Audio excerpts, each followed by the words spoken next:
La Fed veut cacher la vérité, mais elle ne pourra pas cacher cette vérité-là très longtemps. Dans cette vidéo, on va voir bien sûr les raisons pour lesquelles l'inflation est là pour perdurer, pour être plus ou moins permanente pour assez longtemps. Sans plus tarder, intro.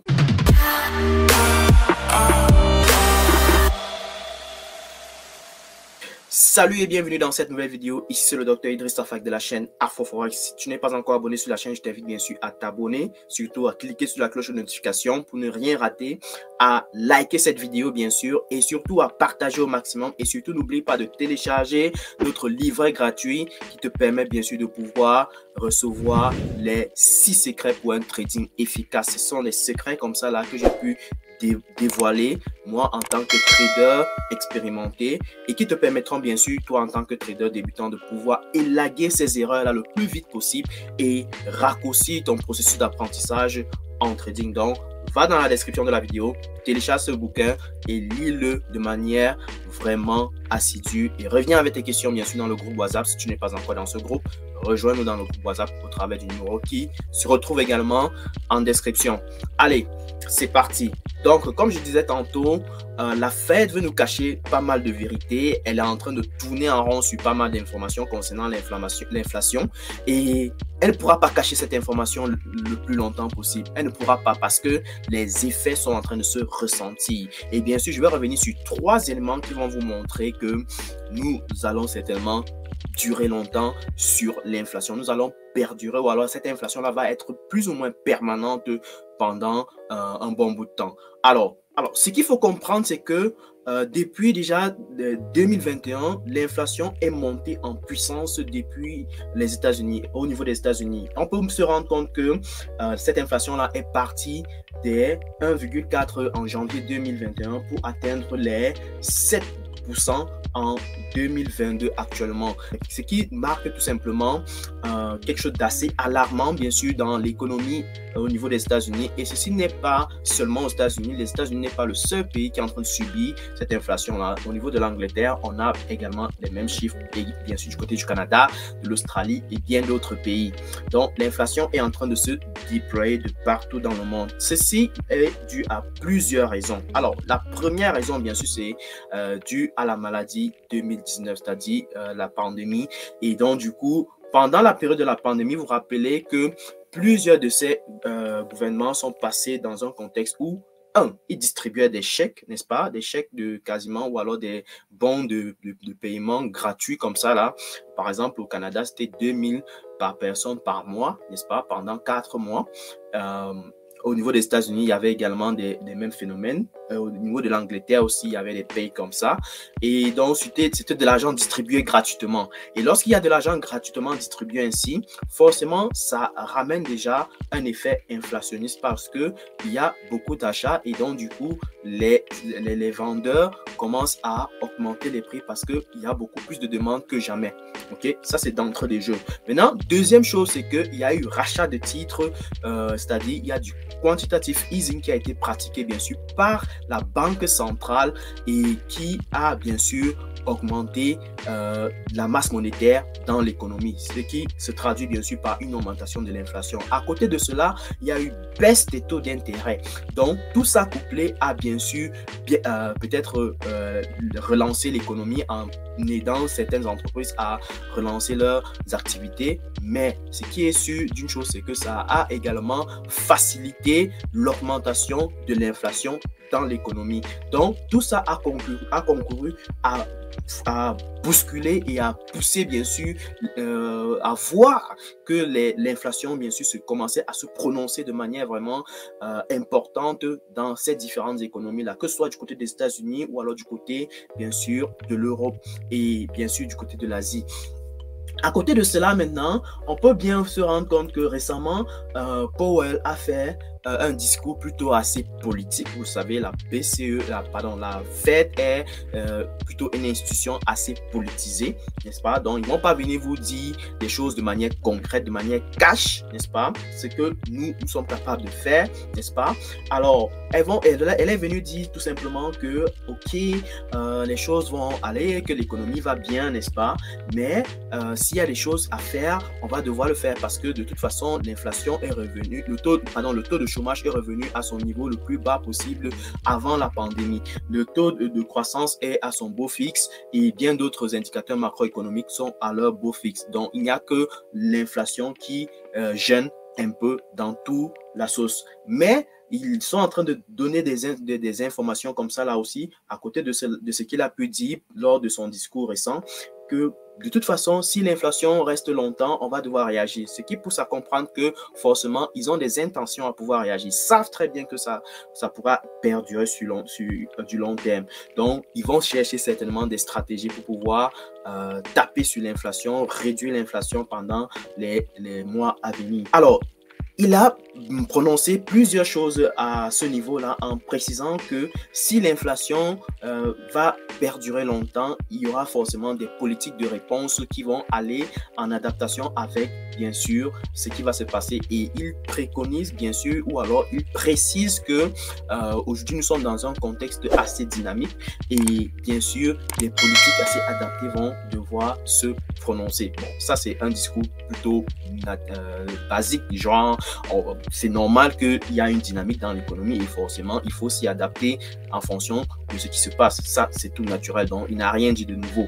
Et bien sûr, il dit aussi que l'environnement est en train de changer très régulièrement et donc, du coup, les politiques monétaires doivent bien sûr s'adapter à ces situations-là. Donc, c'était juste du bavardage inutile.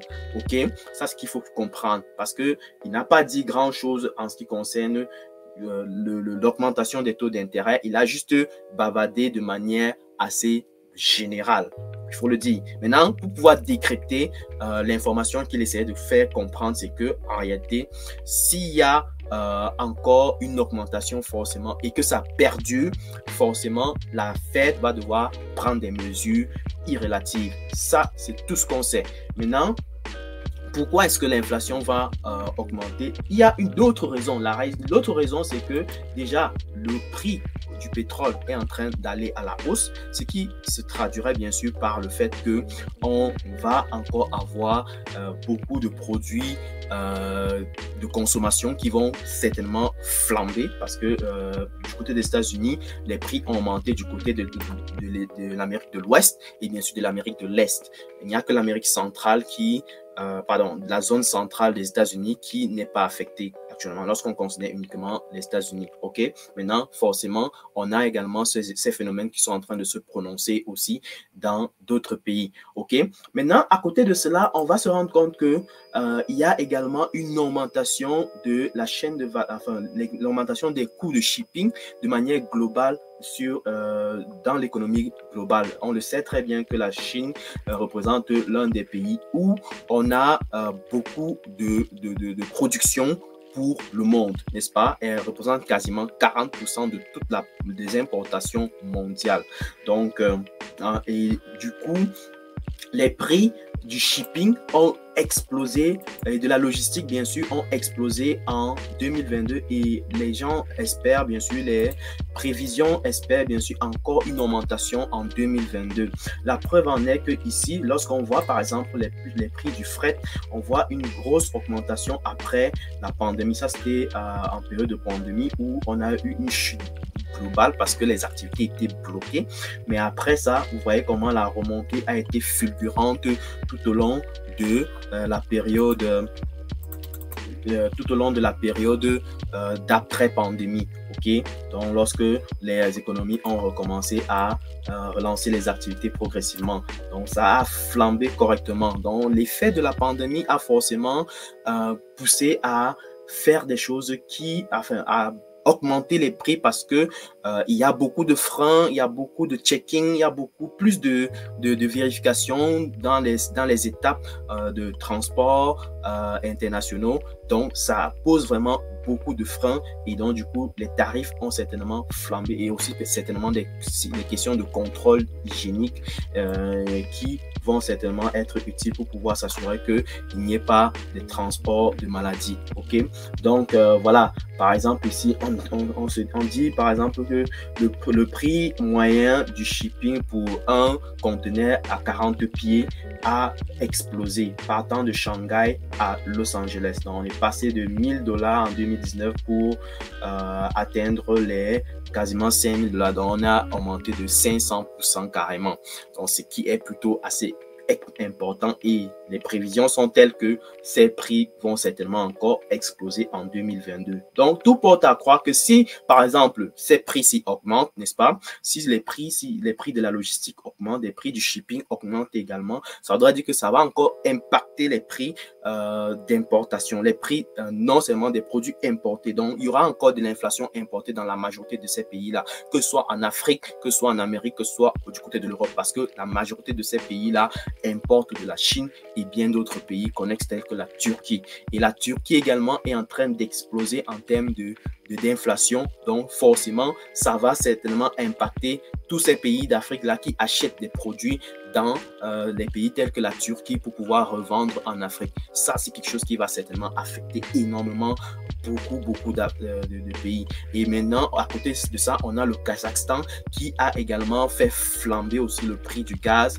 n'est-ce pas, dans le pays. Et ça a créé même des émeutes à la limite. Et ce qui se passe, c'est que on a forcément ce contexte assez tendu qui pousse à se rendre compte que l'inflation pourra potentiellement se généraliser dans l'économie globale et pourra potentiellement aller encore plus loin si forcément les banquiers centraux ne réagissent pas ou alors s'il n'y a pas de politique de répression de l'inflation qui soit mise en place le plus tôt possible. Donc, il faut faire très attention, bien sûr, parce que ceci peut aller vraiment très rapidement, parce que ça bouge un peu de partout, que ce soit du côté de l'Asie avec la Chine et bien sûr le Kazakhstan qui est un pays voisin à la Chine. Et bien sûr, on a aussi du côté des États-Unis que ça monte, on a du côté de l'Europe que ça est en train également de monter. Donc, voilà les raisons pour lesquelles je pense qu'on pourrait encore avoir une inflation qui va certainement continuer comme ça là et qui va nous retrouver bien sûr dans un contexte plutôt assez critique.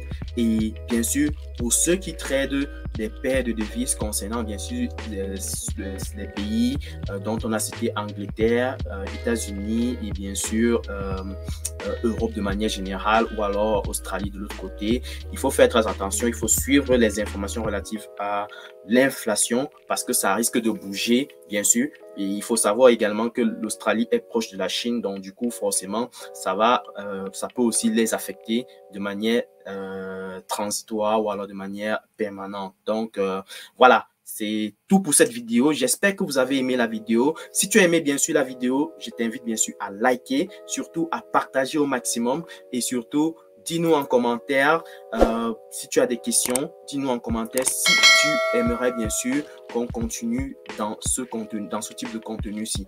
Allez, on se dit tout simplement à très bientôt. Surtout, téléchargez le bouquin gratuit qui est mis en description de la vidéo afin de vous permettre bien sûr de pouvoir maîtriser les erreurs que peut commettre un trader débutant. Et ceci vous permettra bien sûr de les élaguer le plus tôt possible et de pouvoir bien sûr démarrer et bien sûr être efficace dans votre processus d'apprentissage. Alors, on va tout simplement se dire à très bientôt pour une prochaine vidéo.